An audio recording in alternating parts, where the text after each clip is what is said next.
श्री स्वामी समर्थ. भैरव हे तंत्रसाधनेतील अतिशय शक्तिशाली देवता आहे, हे आपण जाणून आहेच. काळभैरव साधनेच्या बऱ्याच व्हिडिओमधून आपण भैरव साधना जाणून घेतली आहे. या व्हिडिओमध्ये आपण क्षेत्रपाल भैरव साधनेबद्दल जाणून घेणार आहोत.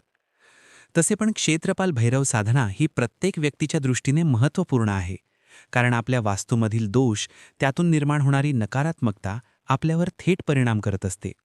आपल्या जीवनात येणारी दुःख, संकटे, निराशा, चिडचिडपणा, मानसिक रोग या सर्व गोष्टी आपल्या वास्तूतील दोषांमुळे निर्माण होत असतात आणि वास्तुशांती करूनही आपल्याला पाहिजे तसा फरक दिसत नाही. प्रत्येक व्यक्तीचे वास्तुपुरुषाशी असलेले नाते हे थेट कायवाचा मनावर परिणाम करणारे असल्यामुळे वास्तुरक्षक श्री क्षेत्रपाल भैरव यांची साधना महत्त्वाची ठरते. क्षेत्रपाल भैरव हे केवळ पौराणिक देवता नसून ती एक अशी चेतना आहे जी आपल्या घराला, परिसराला सुरक्षित ठेवते. आपल्या घराच्या आणि कुळाच्या रक्षणासाठी त्यांचे स्मरण नक्कीच करावे. ज्या घरावर क्षेत्रपालाची कृपादृष्टी असते तिथे नेहमी निर्भयता आणि आनंदाचा वास असतो. चला तर मग श्री क्षेत्रपाल भैरव साधनेबद्दल संपूर्ण माहिती जाणून घेऊयात. क्षेत्रपाल या शब्दाचा अर्थच जागेचे रक्षण करणारा असा होतो. क्षेत्र म्हणजे जागा किंवा जमीन आणि पाल म्हणजे रक्षक. क्षेत्रपाल भैरव यांना आपल्या धर्मात कोणत्याही विशिष्ट भूभागाचे, गावाचे, शेताचे किंवा मंदिराचे मुख्य संरक्षक मानले जाते. हे भगवान शिवाचेच एक निर्भय रूप असून ग्रामीण आणि शहरी भागात सुद्धा त्यांना ग्रामदेवता किंवा स्थानदेवता म्हणूनही पूजले जाते. तसेच कोणत्याही शुभ कार्यात किंवा मंदिराच्या पूजेत सर्वात आधी क्षेत्रपालाची परवानगी घेतली जाते किंवा त्यांना मान दिला जातो, जेणेकरून ते कार्यात येणारे अडथळे दूर करतील. क्षेत्रपाल आणि भैरवांच्या उत्पत्तीबाबत पुराणांमध्ये दोन मुख्य प्रवाह आढळतात. पहिला म्हणजे हा भगवान शिवाचा एक अंशावतार आहे. पौराणिक कथेनुसार जेव्हा भगवान शिव अत्यंत क्रोधात होते तेव्हा त्यांच्यापासून भैरव उत्पन्न झाले. क्षेत्रपाल हे याच भैरव तत्वाचा एक भाग आहेत, ज्यांना सृष्टीच्या रक्षणासाठी वेगवेगळ्या ठिकाणी नियुक्त करण्यात आले. सतीदेवीने जेव्हा आत्मदहन केले तेव्हा भगवान शिव संतापाने तांडव करू लागले.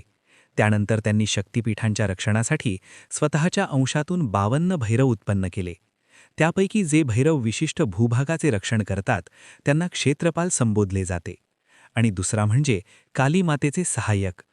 काही कथांनुसार जेव्हा देवी काली राक्षसांचा संहार करत होती तेव्हा तिला मदत करण्यासाठी आणि विजयानंतर त्या क्षेत्राचे रक्षण करण्यासाठी क्षेत्रपालांची निर्मिती झाली. क्षेत्रपाल हे सहसा उग्र पण दयाळू मानले जातात. त्यांच्या हातात त्रिशूळ, पाश किंवा डमरू असतो आणि त्यांच्यासोबत अनेकदा कुत्रा असतो, जे कालभैरवांचे वाहन आहे. नवीन घर बांधताना किंवा वास्तुशांत करताना क्षेत्रपाल पूजन महत्त्वाचे असते, कारण त्या जमिनीवर त्यांचा अधिकार मानला जातो. विविध ग्रंथांनुसार क्षेत्रपालांचे अनेक प्रकार आहेत, परंतु मुख्यत्वे करून त्यांना त्यांच्या गुणधर्मांनुसार विभागले जाते. काही ठिकाणी त्यांना बटुक भैरवाचे रूप मानून लहान मुलाप्रमाणे पूजले जाते, तर काही ठिकाणी ते अत्यंत उग्र रक्षक रूपात असतात. थोडक्यात सांगायचे तर आपल्या घरावर, गावावर आणि जमिनीवर येणारी संकटे अडवून धरणारा दैवी रखवालदार म्हणजे क्षेत्रपाल भैरव. क्षेत्रपाल भैरव हे रक्षक देव असल्यामुळे त्यांची साधना प्रामुख्याने संरक्षण, वास्तुदोष निवारण आणि अडथळे दूर करण्यासाठी केली जाते. क्षेत्रपाल साधना ही सात्विक आणि तामसिक अशा दोन्ही पद्धतींनी केली जाते, परंतु गृहस्थाश्रमी लोकांसाठी सात्विक साधना सर्वात उत्तम आणि सुरक्षित मानली जाते. वास्तुदोषामुळे आपल्या घरात निरंतर होणाऱ्या कटकटी, भांडणे दूर करण्यासाठी क्षेत्रपाल भैरवाची साधना अवश्य करावी. तसेच अज्ञात भीती, शत्रूचा त्रास किंवा वाईट नजरेपासून वाचण्यासाठी, एखादे रखडलेले काम पूर्ण करण्यासाठी, क्षेत्रपालाची आज्ञा आणि आशीर्वाद मिळवण्यासाठी, प्रवासात किंवा जीवनात होणारे अपघात टाळण्यासाठी भगवान क्षेत्रपाल भैरवांची साधना केली जाते. क्षेत्रपाल भैरवांची साधना कशी करायची हे आपण जाणून घेऊ. दररोज संध्याकाळी सूर्यास्तानंतर आपल्या घराच्या मुख्य दरवाजाच्या बाहेर किंवा घराच्या ईशान्य किंवा दक्षिण कोपऱ्यात मोहरीचे तेलाचा दिवा लावावा आणि ओम क्षौम क्षेत्रपालाय नमः या मंत्राची एक माळ म्हणजे 108 वेळा जप करावा. मग देवाला प्रार्थना करावी की या क्षेत्राचे म्हणजे घराचे तुम्ही रक्षण करा. अशा पद्धतीने आपल्याला रोज क्षेत्रपाल भैरवाची साधना करायची आहे. जर तुमच्या कामात खूप जास्त अडथळे येत असतील किंवा होणारे काम चुकत असेल तर नक्कीच क्षेत्रपाल भैरवाला विनंती करावी आणि नैवेद्य अर्पण करावा. यासाठी रविवार किंवा मंगळवार दिवस निवडावा आणि या दिवशी गव्हाचे पीठ, गूळ आणि तूप घालून बनवलेली जाड भाकरी बनवून घ्यावी. यालाच काही ठिकाणी रोट म्हणतात. आपल्या देवघरात ईशान्य किंवा दक्षिण कोपऱ्यात मोहरीचे तेलाचा दिवा लावून क्षेत्रपाल भैरवांना स्मरून नमस्कार करावा आणि रोट बनवून त्यावर थोडं दही आणि गूळ ठेवावा. तो क्षेत्रपाल भैरवांना अर्पण करावा आणि ओम क्षोम क्षेत्रपालाय नमः या मंत्राची एक माळ जप करावी आणि आपल्या समस्यांची वाचता करून विनंती करावी.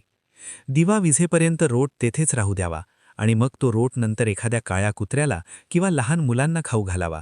कुत्र्याला खाऊ घालणे हे भैरव साधनेत अत्यंत श्रेष्ठ मानले जाते. जर तुम्ही नवीन जमिनीवर बांधकाम करत असाल किंवा नुकतेच तुम्ही नवीन घरात राहायला आले असाल तर नक्कीच क्षेत्रपाल भैरवांची पूजा तुमच्यासाठी अनिवार्य ठरते, कारण ते वास्तूचे, जागेचे, जमिनीचे रखवालदार आहेत. जमिनीचा किंवा घराच्या मध्यभागी म्हणजे ब्रह्मस्थानी किंवा दक्षिण पश्चिम म्हणजे नैऋत्य कोपऱ्यात एका तांब्याच्या कलशात पाणी ठेवून त्याच्यासमोर हळद, कुंकू, अक्षता, फुले आणि नाणे ठेवून क्षेत्रपालाचे आवाहन करावे. त्यानंतर उडीद डाळीचे वडे किंवा कोहळा अर्पण करावा. याला क्षेत्रपाल बळी म्हणतात. ओम क्षौम क्षेत्रपालाय नमः या मंत्राची एक माळ जप करून क्षेत्रपाल भैरवांचा आशीर्वाद घ्यावा. यामुळे या जागेतील नकारात्मक ऊर्जा निघून जाते आणि वास्तू सुरक्षित होते.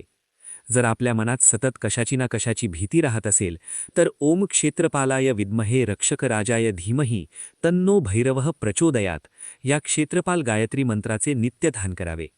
आपल्या शेतात उत्तम पीक यावे, तसेच नजरबाधा, दोष यांपासून आपल्या पिकांचे रक्षण करण्यासाठीही अनेक शेतकरी बांधव आपल्या शेतजमिनीत क्षेत्रपाल भैरवाची पूजा करतात. कोणत्याही भैरव साधनेसाठी महत्त्वाचे असते की भैरव साधना करणाऱ्याने कधीही कुत्र्याला मारू नये किंवा त्यांचा अपमान करू नये, अन्यथा साधनेचे फळ मिळत नाही. तुम्हाला ही क्षेत्रपाल भैरवाची माहिती आवडली का? आवडली असेल तर नक्की लाईक करा आणि सर्वांना शेअर करा. श्री स्वामी समर्थ.